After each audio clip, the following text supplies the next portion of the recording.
बिहार के मजदूरों के साथ हिंसा मारपीट की कुछ वीडियोस वायरल हुई और बाद में तमाम खबरें गलत साबित हो रही हैं। इस तरह की भी बात हो रही है और उस पर एक नया विवाद खड़ा हो गया। बिहार पुलिस ने एफआईआर भी दर्ज किया और अब पुलिस को कुछ आरोपियों की तलाश है। उसमें से कुछ यूट्यूबर्स हैं जिनको गिरफ्तार भी किया गया है और कुछ ऐसे यूट्यूबर्स भी हैं जिनकी तलाश बिहार पुलिस कर रही है। लेकिन इन सब पूरे मामले के पीछे आखिर सच्चाई क्या है और क्यों तलाश रही है पुलिस यूट्यूबर्स को, इस वक्त हमारे साथ बातचीत करने के लिए मनीष कश्यप हैं। किसी परिचय के मुताज नहीं है और सबसे ज्यादा तलाश आप ही की है पुलिस को और आप भगोड़े साबित हो गए, एक तरह से वांटेड हैं इस वक्त।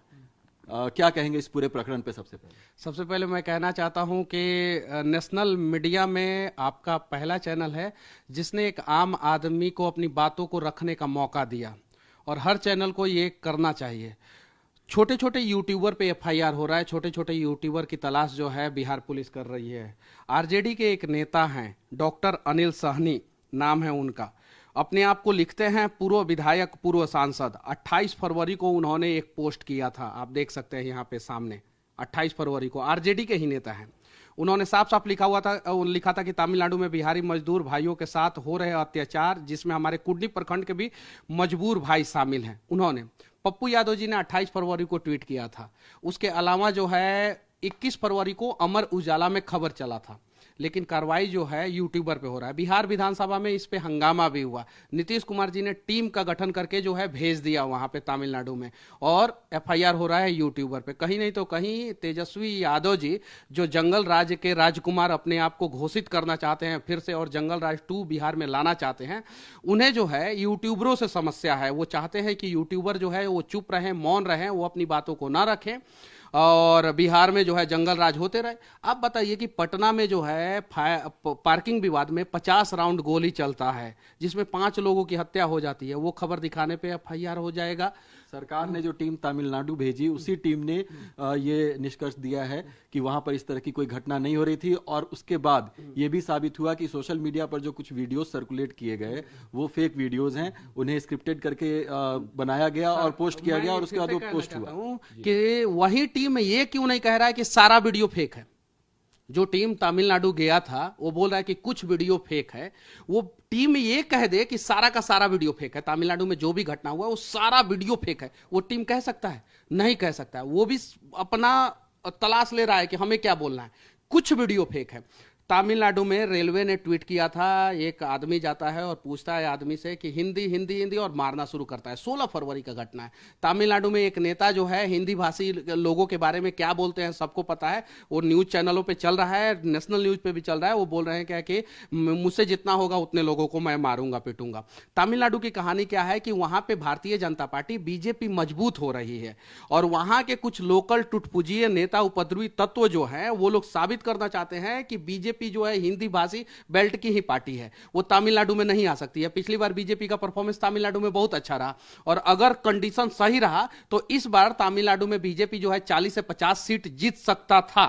लेकिन वो लोग जो है बीजेपी को बैकफुट पे, बीजेपी को बदनाम करने के लिए ये साजिश रचे और ये साजिश में जो है ना, क्या पता बिहार के जंगल राज के युवराज भी शामिल होंगे, चूंकि वो जाके स्टालिन के साथ केक काट रहे थे वो जाके, और इन्होंने करवाया होगा। वो जाके मजदूरों से क्यों नहीं पूछे? मजदूरों से पूछा जाए। जो आप मेरे से सवाल कर रहे हैं, आप जो प्रशासन ने मेरे ऊपर एफआईआर किया है उनसे पहले पूछिए कि मनीष कश्यप ने कौन से वीडियो में गलत बोला है। मेरा 8 मार्च के बाद की बात है, आपने सोशल मीडिया पर एक पोस्ट डाला जिसमें जिस वीडियो का अपने जिक्र किया, जिसका हवाला देते हुए आपने बात कही, वो वीडियो फेक साबित हो गई और वो व्यक्ति गिरफ्तार हो चुका है। आज किट में उसने अपनी गलती भी मान ली है कि हाँ उसने एक फेक वीडियो बनाई और उसने पोस्ट किया। आपने उसी वीडियो को अपने सोशल मीडिया पर शेयर किया, ऐसा आरोप है। फेक वीडियो, दूसरा एफआईआर हुआ ये जी। फेक वीडियो पे सरकार से सवाल करना, प्रशासन से सवाल करना क्या गुनाह है? देखिए मेरा पूरा ट्वीट को पढ़िए, मैं आपको दे दूंगा पूरा ट्वीट। मैंने इसमें साफ साफ लिखा है, देख सकते हैं कि तेजस्वी यादव जी चश्मा हटाकर इस फोटो को देखिए। मजदूरों के चेहरे पे घाव, जिस मीडिया ने रिकॉर्डिंग किया उसका मोबाइल नंबर भी है, जिस मीडिया ने रिकॉर्डिंग किया उसका मोबाइल नंबर है। पूछिए आप, अगर वीडियो झूठ है तो मीडिया वाले पे कार्रवाई कीजिए, वीडियो सच है तो इंसाफ होना चाहिए। आगे भी मैंने लिखा इसमें और हाँ, इन लोगों को जो मार पड़ी है तमिलनाडु में वो सच है कि झूठ, इसकी जानकारी तो प्रशासन ही देगा, लेकिन बिहार के मजदूर बिहार से बाहर जाके मार खाते हैं, ये बात सत्य है। और ये बात आज भी मैं कह रहा हूं। और सच बोलने से अगर बिहार पुलिस, तेजस्वी यादव की पुलिस, बिहार पुलिस में कोई सिकवा गिला नहीं है, ये तेजस्वी यादव की पुलिस अगर सच बोलने से मनीष कश्यप को जेल में डालेगा तो डाल दे। मैं फौजी का बेटा हूं, मेरे पिताजी ने चारा चोरी नहीं किया है कि मुझे इनकम टैक्स, ईडी, सीबीआई का डर है। मेरा खपड़े का घर है, जांच करा ले, सब कुछ जांच करा ले, मैं गलत पाया जाऊं तो बीच चौराहे पे मुझे फांसी दे दे, लेकिन अगर मैं सही निकलूंगा, बाइज्जत बरी होऊंगा, तो तेजस्वी यादव को क्या सजा मिलना चाहिए, वो मैं आपसे पूछना चाहता हूं। सोशल मीडिया पर आपकी इतनी फॉलोइंग है, लोग जितना ज्यादा आप लिखते हैं उससे ज्यादा देखते हैं कि आप कहते क्या हैं। आपने कहीं ना कहीं इन सारे वीडियो, जो भी वीडियो वायरल हो रही थी वो फेक थी, चाहे कुछ भी थी या प्रमाणिक थी, आपने उस पर बात कही और हजारों लाखों लोगों ने उसको देखा। देखने के बाद पुलिस टीम भी गई, वहां पर जांच करके आई। पुलिस टीम अपने जांच में पाती है कि उसमें से बहुत सारे वीडियोस फेक हैं, जिसका इस्तेमाल किया गया एक प्रोपेगेंडा के लिए, जिससे कि लोगों के अंदर दहशत फैल सकती है। प्रोपोगेंडा नहीं है सर, यही समझने की जरूरत है। पहली बार बिहारी मजदूरों के ऊपर नेशनल न्यूज पे चर्चा हो रहा है। पिछले 70 साल से आज तक बिहारी मजदूरों के ऊपर नेशनल न्यूज पे चर्चा ही नहीं हुआ है।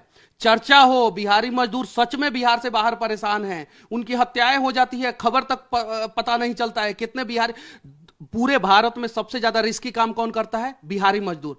100 मंजिल पे जो है वो बिना सेफ्टी बेल्ट लगाए जो है एक रस्सी के सहारे चढ़ जाते हैं और बाहर से पूरा बिल्डिंग को साफ करते हैं, पेंट करते हैं। 50-50 मंजिल पे स्केप फोल्डिंग पे बिना सेफ्टी हेलमेट लगाए, बिना सेफ्टी गियर पहने जो है चढ़ जाते हैं और काम करते हैं। बाहर के मजदूर उसी काम के लिए पर डे 3000 से 5000 रुपया डिमांड करते हैं और बिहार का मजदूर जो है 500 से 1000 रुपया में काम कर देता है।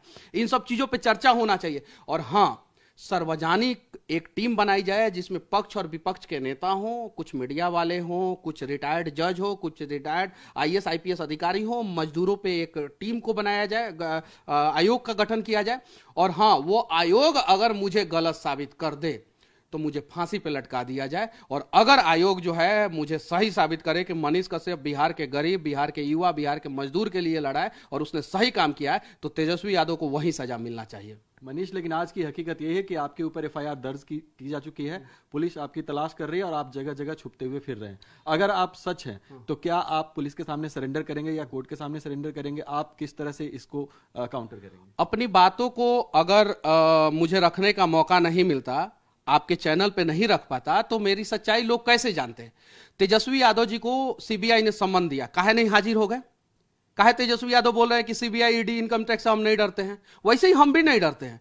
हम बाहर हैं तब तो हम अपनी बातों को रख पा रहे हैं, नहीं रहते बाहर तो अभी तक तो आप भी हमारे बारे में चलाते कि मनीष कश्यप ने अफवाह फैलाया, मनीष कश्यप ने अफवाह फैलाया। जिस भी चैनल के भाई, पत्रकार, जो भी लोग चला रहे हैं कि मनीष कश्यप ने अफवाह फैलाया, उनसे मैं पूछना चाहता हूं कि वो अफवाह तो दिखाए ना। मेरा पूरा ट्वीट क्यों नहीं पढ़ा जा रहा है? मेरा आधा ट्वीट पढ़ा गया, पूरा ट्वीट नहीं पढ़ा गया और उस पर एक एफआईआर कर दिया गया। और हां, बिहार में यूट्यूबर पे एफआईआर करने से ज्यादा जरूरी है कि बिहार के यूनिवर्सिटियों का सेशन 2.5 साल लेट है। बिहार जो ज्ञान की भूमि, तप की भूमि, त्याग की भूमि हुआ करती थी, जब भारत अखंड भारत हुआ करता था तो मगध साम्राज्य जो है बिहार का था, वहां पे राजा हुआ करते थे मगध नरेश। वो बिहार जो है आज मजदूरों का राज हो गया है। इस पे चर्चा नहीं हो रहा है, इन सब चीजों पे चर्चा होना चाहिए। और बिहार विधानसभा में इन सब चीजों पे चर्चा नहीं होता है। तेजस्वी यादव के लोग जो है इन सब चीजों पे चर्चा नहीं करना चाहते हैं, इसलिए तेजस्वी यादव जानबूझ के, तेजस्वी यादव जी हैं 33 साल के, मैं हूं 31 साल का, उनको सबसे ज्यादा डर युवा से लगता है। कन्हैया कुमार का जब तेजस्वी यादव नहीं हुए, चिराग पासवान का नहीं हुए, मुकेश सहनी का नहीं हुए, आज तक तेजस्वी यादव बिहार में एक युवा को सपोर्ट नहीं किया है, वो मुझे क्या सपोर्ट करेंगे? लेकिन आपको किसका डर है? आपको बिहार पुलिस का, बिहार सरकार का डर है कि अगर वो आपको गिरफ्तार कर लेते हैं तो आपके साथ ऐसा क्या हो जाए कि आप सामने नहीं आ रहे हैं? मुझे बिहार पुलिस का कतई डर नहीं है। मेरे पिताजी आर्मी में हैं, मेरे दादाजी जो है वो चीन के युद्ध में लड़ाई लड़े हैं। तेजस्वी यादव जांच कराएं, ये बात सत्य है कि नहीं? मेरे परदादा जो है स्वतंत्रता सेनानी रहे। जांच तो अभी फिलहाल इस बात की हो रही है ना कि आपने जो वीडियोस पोस्ट किए, आपने जो तमिलनाडु में बिहारी मजदूरों के बारे में खबर चलाई, वो कितनी प्रमाणिक? मैं आपको एक बता दे रहा हूं, एक कि TV9 भारतवर्ष जो है फेक न्यूज चलाता है। तो फेक न्यूज चलाता कौन सा है वो तो पता चलना चाहिए ना। TV9 भारतवर्ष तो एक ऐसा चैनल है जिसने मुझे जैसे आदमी को अपने चैनल पे बोलने का मौका दिया। सच्चाई ये है। लेकिन आपके विरोधी क्या चला देंगे कि फेक चलाता है, आपके ऊपर एफआईआर हो जाएगा, तो फिर आप क्या कीजिएगा? मैं अगर कुछ गलत किया हूं, मैंने कुछ फेक काम किया है, तो वो पूरा प्रामाणिकता के साथ जो है ये लोग रखे ना कि मैंने कौन से वीडियो में गलत बोला। मैं आज भी बोल रहा हूं कि तमिलनाडु में बिहार के मजदूर मार खाए हैं, मैं उस बात से पीछे नहीं हट रहा हूं। मैं नेता नहीं हूं कि ये बोल दूं कि मेरी बातों को तोड़ मड़ोड़ के पेश किया गया है। मैं आज भी बोल रहा हूं कि बिहार के मजदूर बिहार से बाहर परेशान होते हैं, मार खाते हैं और मर भी जाते हैं तो उन्हें पूछने वाला कोई नहीं होता। मैं आज भी बोल रहा हूं। लेकिन मैंने तमिलनाडु गवर्नमेंट के बारे में कुछ नहीं बोला, मैंने तमिलनाडु के लोगों के बारे में नहीं बोला। मैं हर बात के लिए जिम्मेदार जो है ना 33 साल से चाचा भतीजा जी की जो सरकार है बिहार में, उनसे सवाल पूछा। और खास सवाल के घेरे में आप भी हैं तो आपसे भी सवाल पूछे जाएंगे ना कि आखिर क्यों ये सब इस प्रकरण के पूरे केंद्र में आप आ गए हैं, क्योंकि आपकी बिहार में इतनी फॉलोइंग है, लोग आपको देखते हैं। अब आगे आप अगर कुछ भी अपने मीडिया पे पोस्ट करते हैं तो आखिरकार अगर उसमें कुछ गलत साबित होता है, एफआईआर दर्ज होती है और पुलिस तलाश करती है तो जांच में तो शामिल होना वही मैं बोल रहा हूं ना कि मुझे गलत तो पहले साबित तो कीजिए। मैं जैसे सपोज किसी चैनल को बोल दिया कि वो गलत है, तो वो गलत क्या किया वो तो साबित होना चाहिए। जांच में भी शामिल होना पड़ता है। इसके पहले आज तक बिहार के मजदूरों के लिए किसी ने आवाज उठाया है क्या? कसम से आप लोग बताइए। पहली बार बिहार के मजदूरों के ऊपर चर्चा हो रहा है। ये लोग चाहते ही नहीं कि बिहार के मजदूरों का भला हो। जो बिहार के मजदूर 500 रुपया में काम करते हैं, वहीं बाहर के मजदूर, वहां के लोकल मजदूर जो है 1200 से 1500 रुपया डिमांड करते हैं। सस्ते बिहार के मजदूर हर एक इंडस्ट्री को चाहिए। एक और मैं काली सच्चाई आपको बताना चाहता हूं कि जो गल्फ कंट्री है वहां पे बिहार के मजदूर 15 से 20 हजार रुपया में जो काम कर देते हैं, वहीं दूसरे राज्य के मजदूर उसके लिए 40 से 45 हजार रुपया डिमांड करते हैं। वहां पे बिहार के मजदूरों का पासपोर्ट जब्त कर लिया जाता है। रोते रहते हैं बिहार के मजदूर, काम करवाते रहता है वहां का सरकार, वहां का ठेकेदार।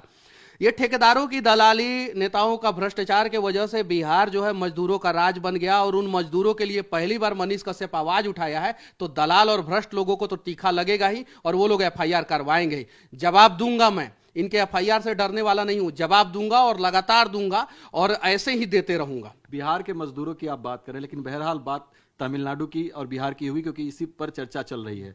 अगला कदम आपका क्या होगा? कैसे आप अपने आप को जस्टिफाई करेंगे? क्योंकि आपके सोशल मीडिया पर कोई भी गलत कंटेंट, चाहे किसी भी मीडिया के द्वारा वो सर्कुलेट किया गया, लेकिन आपने उसको शेयर तो किया, ये गलती मानते हैं? देखिए, मैं गलती कैसे मान लूं? वो मेरा ट्वीट पूरा पढ़िए आप। मैंने साफ साफ लिखा। देखिए, टेक्स्ट से ज्यादा विजुअल का इंपॉर्टेंस होता है। आप भी इसी फील्ड में आप जानते हैं। विजुअल लोगों के ज्यादा दिमाग में पहले आता है। तो सभी मीडिया वालों पे एफआईआर होना चाहिए। अमर उजाला जो 21 तारीख को खबर चलाया उसके ऊपर भी एफआईआर होना चाहिए। 21 फरवरी का खबर है अमर उजाला का। मेरे से पहले जिन जिन मीडिया वालों ने खबर चलाया उन सब पे एफआईआर होना चाहिए। गलत गलत थंबनेल लगा के जो है, मेरे से जितने पहले खबर जिन जिन लोगों ने चलाया है सबके ऊपर एफआईआर हो। मेरे से पहले जितने नेता ने ट्वीट किया है, पोस्ट किया, सबके ऊपर एफआईआर हो। मेरे से पहले जिन जिन लोगों ने विधानसभा में जाके हंगामा किया है, बोला है कि बिहार के मजदूर मार खा रहे हैं, उन लोगों पर भी एफआईआर होना चाहिए। भाई क्यों मनीष कश्यप पे क्यों? क्या रीजन है? मनीष कश्यप का मुंह क्यों बंद करना चाहता है ये लोग? बिहार में सबसे ज्यादा सब्सक्राइबर वाला मेरा चैनल है, सबसे ज्यादा फॉलो किया जाने वाला मैं रिपोर्टर हूं, सबसे ज्यादा वीडियो वायरल होता है। इसलिए जो है सरकार मेरा मुंह दबाना चाहता है, बंद करना चाहता है। मैं आज फिर से कहना चाहता हूं कि मैंने कोई अपराध नहीं किया है, और बिहार के मजदूर, बिहार के गरीब और बिहार के छात्रों के लिए लड़ना अगर इस सरकार के नजर में अपराध है तो मनीष कश्यप ऐसा अपराध बार बार करेगा, और वो बिहार के लिए करेगा, बिहार के भलाई के लिए करेगा, बिहार के विकास के लिए करेगा। आपने ही बताया सबसे ज्यादा फॉलोइंग है, सबसे ज्यादा व्यूअरशिप है, सब्सक्रिप्शन है। यही एक जरूरी फैक्टर हो जाता है, क्योंकि दो स्टेट की सरकारें सामने आकर कह रही हैं कि उनके राज्य में इस तरह की कोई बात नहीं। बिहार के मजदूर जाते हैं वहां पर, बिहार सरकार सामने आकर कह रही है कि कोई दिक्कत नहीं। तमिलनाडु की सरकार कह रही है कि हमारे यहाँ बिल्कुल सुरक्षित। मैं आपसे विनती करना चाहता हूं कि TV9 भारतवर्ष जो है निष्पक्षता के साथ रिपोर्टिंग करते रहता है। हम लोग भी देखते हैं। बिहार में व्यूअरशिप जबरदस्त है TV9 भारतवर्ष का। एक बार जाइए, आप पूछिए मजदूरों से, बात सत्य है कि झूठ है। झूठ बोल देंगे ना तो मैं आपके चैनल पे आके जो है माफी मांग लूंगा। अगर मजदूर बोल दिए कि नहीं मनीष कश्यप अफवाह फैलाया, झूठ बोला है, जाके पूछिए वहां पे। आपका जो है ऑल इंडिया जो है चैनल चलता है, बहुत सारा चैनल है आपका, आपके पास संसाधन है, आपके पास सब कुछ है। आप लोग जाइए एक बार बिहार, प्लीज, हाथ जोड़ के विनती करना चाहता हूं मैं। आप लोग जाइए, और मुझे पूरा यकीन है कि TV9 भारतवर्ष जो है बिहार के मजदूरों के ऊपर कवर करेगा ना, तो बिहार के मजदूर जो है आप लोगों का सदा आभारी रहेंगे। देखिए मेरा रुआ रुआ खड़ा हो रहा है। आप जाइए प्लीज, और वहां पे अगर मेरे बारे में गलत रिपोर्ट हो, वहां के मजदूर कह दें कि मनीष कश्यप गलत है, मनीष कश्यप ने झूठ बोला है, तो मैं आपके चैनल पे आके माफी मांग लूंगा और रिपोर्टिंग करना, पत्रकारिता करना छोड़ दूंगा। मैं जिस सोशल मीडिया पर आपको बहुत अप्रिशिएट भी किया जाता था, आज उसी सोशल मीडिया पर एक स्प्लिट है। बहुत सारे लोग आपके खिलाफ भी पोस्ट कर रहे हैं, कह रहे हैं कि आपको जल्दी से जल्दी गिरफ्तार किया जाना चाहिए, पुलिस को आपको जल्दी से जल्दी गिरफ्तार करना चाहिए। जिंदगी में विरोधी होते हैं, 10% लोग विरोध कर रहे हैं तो 90% लोग प्यार भी दिखा रहे हैं। सोशल मीडिया पे जो प्यार मिल रहा है मुझे, वो भी आप लोग दिखाइए और उस चीज को भी देखिए। और उन सब चीजों से ज्यादा इंपॉर्टेंट है, आप अगली बार मुझे बुलाएंगे, मैं आपके पास आऊंगा, मैं आपके सारे कड़वे सवालों का जवाब देने के लिए तैयार हूं। लेकिन एक बार बिहार जाइए, आप बिहार पे रिपोर्टिंग कीजिए। मैं आपसे हाथ जोड़कर विनती करना चाहता हूं, मुझे इस देश के जितने भी युवा पत्रकार हैं जो बिहार के लिए अपने दिल में जो है 1% भी प्यार रखे हुए हैं, उनसे विनती करना चाहता हूं कि जाइए, बिहार के लोगों का हालत देखिए, बिहार के मजदूरों की लाचारी देखिए। अरे बच्चे पैदा हो जाते हैं, उनके जो है नालों के ऊपर बीबी को लेके जाते हैं, भाड़ा पे घर नहीं मिलता है तो उसका भाड़ा नहीं दे पाते हैं, नाला के ऊपर झोपड़ी बना के रहना पड़ता है। कोई आके मारता है, कोई आके पीटता है, कोई आके बिहारी गाली दे के चला जाता है, कोई कहता है एक बिहारी 100 बीमारी, और हम लोग जो है इस भ्रम में जी रहे हैं, एक बिहारी सब पे भारी। आप जाइए और वहां से अगर निगेटिव, मैं फिर से कहना चाहता हूं, वहां पे लोग अगर मुझे गलत बोलेंगे, मैं आपके चैनल पे आके सबसे माफी मांगूंगा और पत्रकारिता करना छोड़ दूंगा। आज जब आप विवादों के केंद्र में है, चर्चा में है आपका नाम कि आपने गलत किया, सही किया, खैर वो आगे प्रमाणित होगा, लेकिन आज जब आप विवादों के केंद्र में है तो आप आगे क्या कदम उठाने वाले हैं, ये बताइए। मुझे बिहार के लिए लड़ना है और मेरे जैसे ना जाने कितने लोग मुझसे पहले से बिहार के लिए लड़ रहे हैं। और जो बिहार के लिए लड़ेगा, बिहार को आगे लेके जाने का प्रयास करेगा, बिहार को बनाने का प्रयास करेगा, उसका हम लोग साथ देंगे। जो बिहार को जंगल राज के रास्ते पे ढकेलने का प्रयास करेगा, उसके खिलाफ हम लोग छेनी हथौड़ी लेकर जो है ना, जैसे दशरथ माझी पहाड़ को तोड़ दिया था ना, वैसे ही हम लोग खड़े हो जाएंगे उसके रास्ते में पहाड़ बन के। जिस बिहार की आप बात कर रहे हैं उसी बिहार में आप पर 6 से 7 मुकदमे पहले से दर्ज हैं, जेल भी जा चुके हैं आप, ये मानते हैं? अब 6 से 7 मुकदमे कौन से दर्ज है, ये भी तो मीडिया वालों को पता रहना चाहिए, लोगों को पता रहना चाहिए। एक मुकदमा है अंग्रेज का मूर्ति तोड़ने का, जो अंग्रेज जो है हमारे चंपारण में नील की खेती हमारे पूर्वजों से कराते थे, एक मुकदमा वो। लहासा मार्केट में आपने कश्मीरियों को पीट दिया। कश्मीरी मुसलमान, कश्मीरी और कश्मीरी मुसलमान में फर्क है, इस चीज को समझिए आप। अगर नहीं फर्क होता तो कश्मीरी पंडित कश्मीर छोड़ के बाहर नहीं आते, पहले इन चीज को समझिए।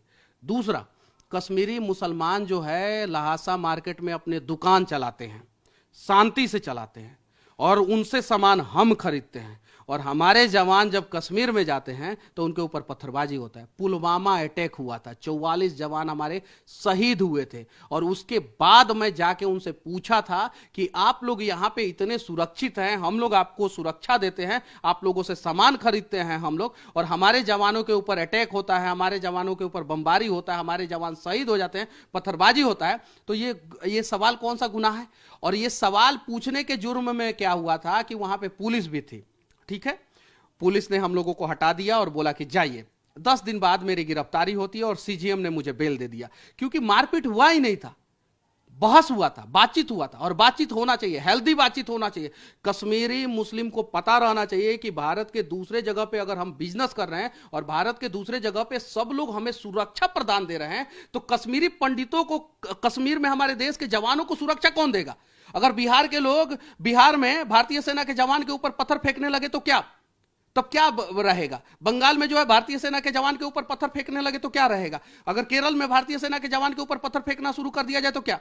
तो वहां के लोगों का भी दायित्व बनता है, रिस्पॉन्सिबिलिटी बनता है, अगर वो देशभक्त हैं तो कश्मीरियों का भी दायित्व बनता है कि हमारे देश के जवानों के ऊपर अगर एक कोई पत्थर फेंकता है तो उसको पकड़ के सामने लाए और उसको सजा दे। लेकिन क्या होता है, सच्चाई है, सबको पता है, जो सेकुलर गैंग है वो कुत्ते की तरह भौं भौं भौं भौं करना शुरू कर देंगे मेरे ऊपर। लेकिन सच्चाई यह है कि पुलवामा अटैक के बाद जो है हम लोग गए थे, पूछे थे, और ये सवाल पूछना कोई गुनाह नहीं था।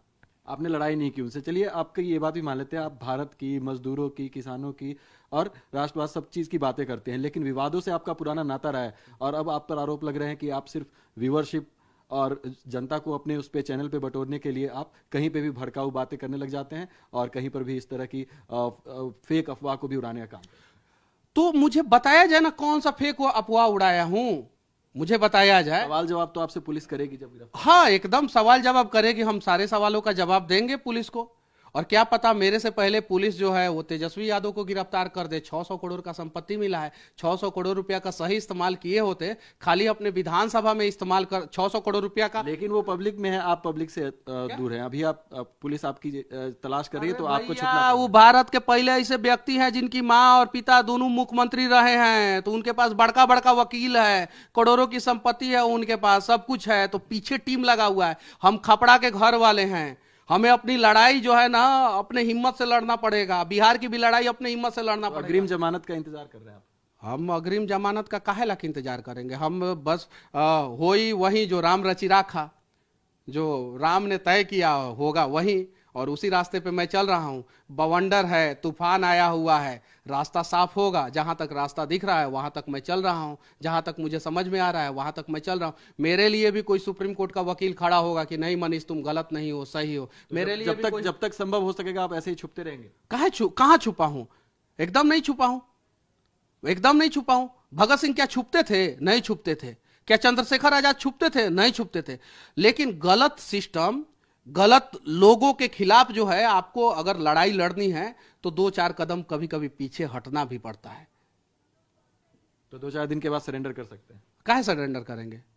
क्यों सरेंडर करेंगे भाई? अपनी बातों को रखेंगे, क्यों सरेंडर करेंगे? ये चीज है।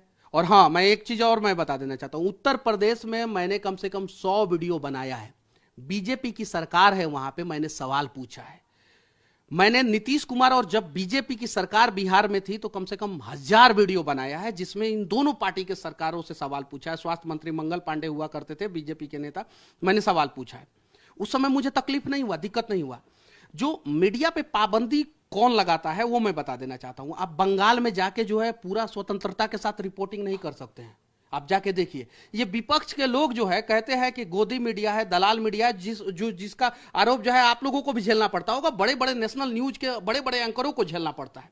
ये खुद लगाते हैं और खुद मीडिया पे पाबंदी लगाते हैं। आप जाके देखिए, केरल में जो है आप स्वतंत्रता के साथ रिपोर्टिंग नहीं कर सकते। आपकी बात ठीक है, लेकिन आप बिल्कुल ये नहीं मानने के लिए तैयार हैं कि मजदूरों के नाम पर, बिहारी मजदूरों के नाम पर, जो कि तमिलनाडु में जिस स्थिति में भी थे, हिंसा हुई या कुछ, उस नाम पर बहुत सारे लोगों ने गलत वीडियो चलाकर और उसका फायदा उठाने की कोशिश की, एक परसेप्शन करने की कोशिश हुई। आप इसमें कुछ गलत ही नहीं हुआ, आप ऐसा मानते हैं? मैं बहुत सारे लोगों की जिम्मेवारी नहीं ले सकता हूं। मैं अपनी बात बोल रहा हूं कि मैंने बिहार के मजदूरों के लिए कुछ गलत नहीं बोला है।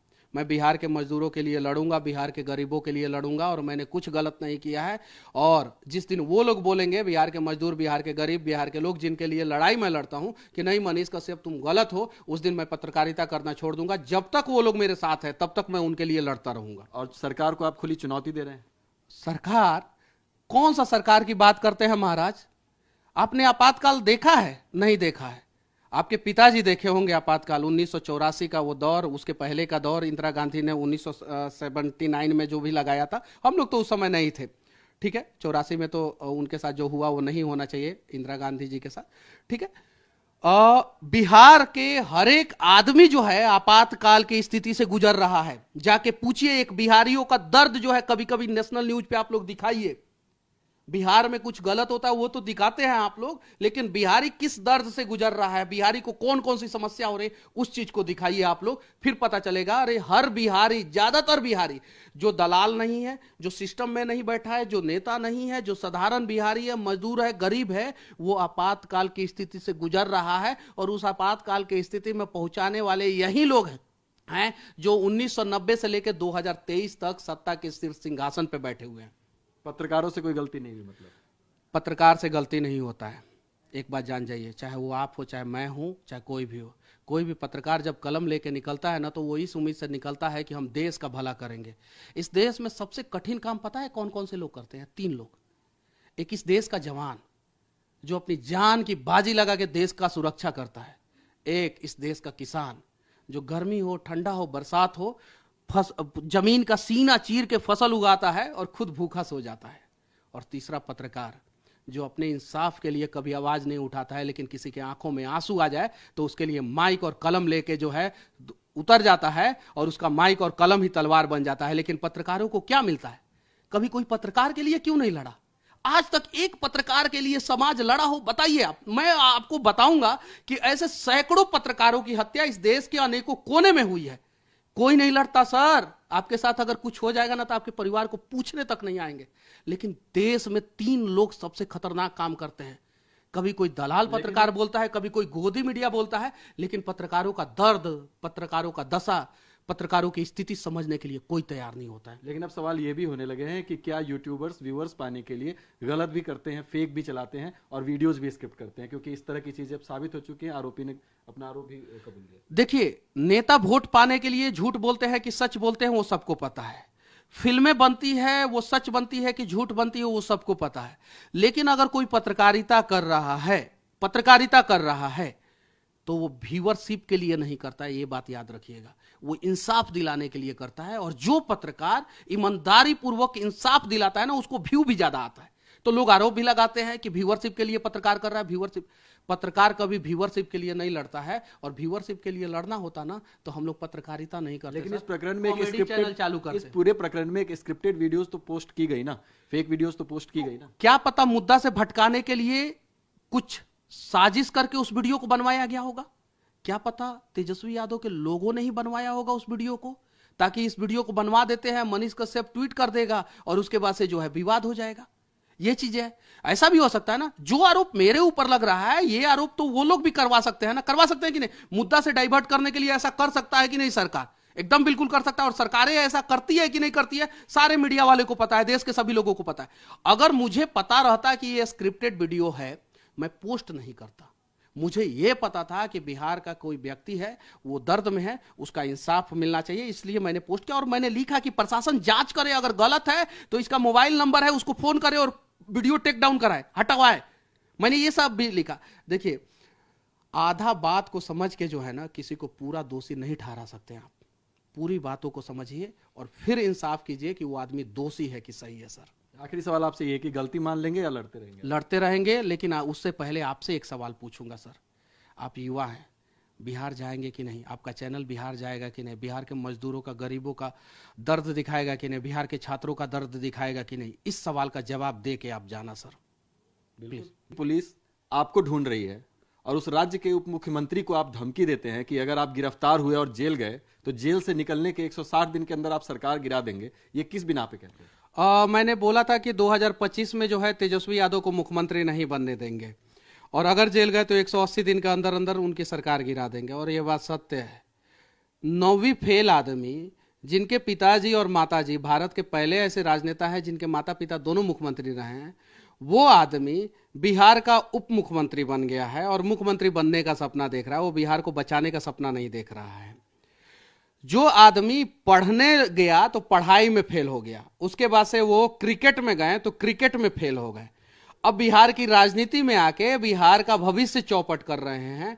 उनको हम लोग ज्यादा दिन तक बिहार का भविष्य चौपट करने नहीं। लेकिन वो उप मुख्यमंत्री तो लोकतांत्रिक व्यवस्था के तहत ही बने हैं ना, कोई व्यवस्था का नियम तो तोड़ के वो बने नहीं है। आप किस आधार पे कह रहे हैं? लोकतांत्रिक व्यवस्था के तहत ही 2025 में तेजस्वी यादव जो हैं वो सरकार नहीं बना पाएंगे। लोकतांत्रिक व्यवस्था के कारण ही मैं बोल रहा हूं। आपके पास किनका समर्थन है कि आप इस बात को इतने कॉन्फिडेंस के साथ कह सकते हैं?